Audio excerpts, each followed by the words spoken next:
एक छोटा सा गांव था जिसका नाम था एल्ड्रिज हालो। यह गांव ऊंचे पहाड़ों और पुराने पेड़ों के बीच में स्थित था।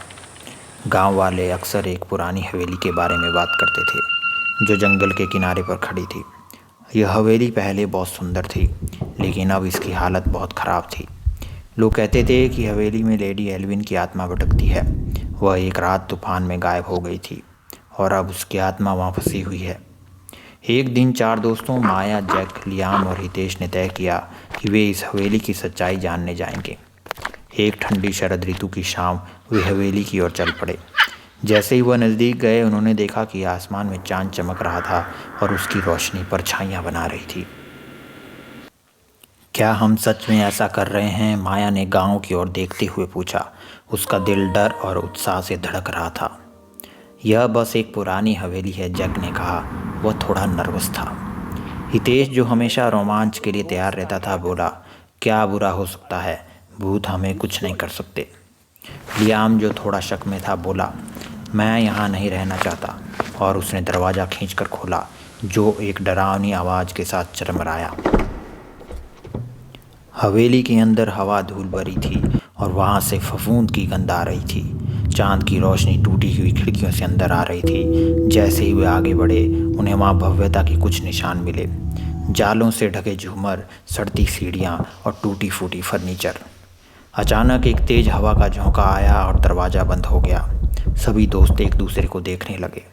क्या हम फंस गए हैं? लियाम ने कहा, घबराते हुए। मैंने कहा था कि यह एक बुरा विचार है। चलो लाइब्रेरी ढूंढते हैं और देखते हैं कि लेडी एल्विन के बारे में कुछ पता चले, हितेश ने कहा, डर को भुलाने की कोशिश करते हुए। वे हवेली में अंदर चलते रहे जब उन्होंने एक बड़ा दरवाज़ा देखा जिस पर सुंदर नक्काशी बनी हुई थी। क्या तुम्हें लगता है कि यह बंद है? माया ने पूछा। चलो देखते हैं, हितेश ने कहा और दरवाज़ा खोला।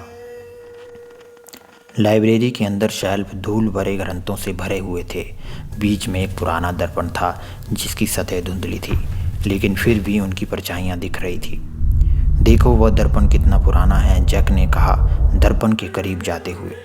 जैसे ही वे करीब गए, कमरे में एक धीमी फुसफुसाहट गूंजी। जाओ, यहाँ से निकलने का प्रयास करो, एक गहरी आवाज़ सुनाई दी।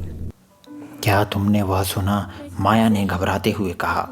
यह तो बस हवा है, जैक ने कहा। उसकी आवाज़ थोड़ी कांप रही थी। अचानक दर्पण चमक उठा और एक भूतिया आकृति प्रकट हुई। एक सफ़ेद गाउन पहने महिला जिसकी आंखों में दुख था। वह लेडी एल्विन थी। मेरी मदद करो, उसने कहा, मुझे इस जगह से मुक्त करो। उनके कोई प्रतिक्रिया देने से पहले लाइब्रेरी का दरवाज़ा बंद हो गया, जिससे वे अंदर फंस गए। अब हम क्या करें? लियाम ने कहा। उसकी आवाज़ में डर था। लॉकेट ढूंढो, एवेलिन ने कहा, दर्पण की ओर इशारा करते हुए। यह मेरी मुक्ति की कुंजी है। सभी ने लाइब्रेरी में तेजी से ढूंढना शुरू किया। मुझे कुछ नहीं मिल रहा, माया ने कहा, घबराते हुए। हमें जल्दी करनी चाहिए। जैसे ही परछाइयाँ उनके चारों ओर बढ़ने लगी, हितेश ने फर्श के नीचे से एक छोटा जंग लगा हुआ लॉकेट पाया। दोस्तों देखो, मुझे यह मिल गया।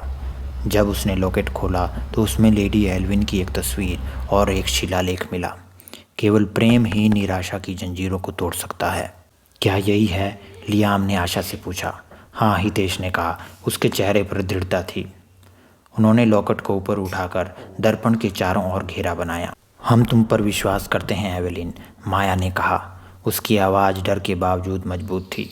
जैसे ही उन्होंने लॉकेट के अंदर लिखे शब्दों का जाप किया, परछाइयाँ पीछे हट गई और कमरे में रोशनी फैल गई। एवेलिन की आत्मा मुस्कुराई और उसका दुख समाप्त हो गया। धन्यवाद, उसने कहा और रोशनी में विलीन हो गई। दरवाज़ा खुल गया और बाहर की तारों भरी रात प्रकट हुई। वे बाहर की ओर दौड़े। उनके दिल तेज धड़क रहे थे। मुझे विश्वास नहीं हो रहा कि हमने यह किया, जैक ने कहा, उत्साहित होकर। एल्ड्रिज हालो उस रात को कभी नहीं भूलेगा जब परछाइयों ने अपने रहस्य उजागर किए, लियाम ने हवेली की ओर देखते हुए कहा। और ना ही हम, हितेश ने कहा। उसके चेहरे पर मुस्कान थी। वे आगे बढ़े, हमेशा के लिए उस अनुभव से जुड़े रहे जिसने उन्हें और मजबूत बना दिया।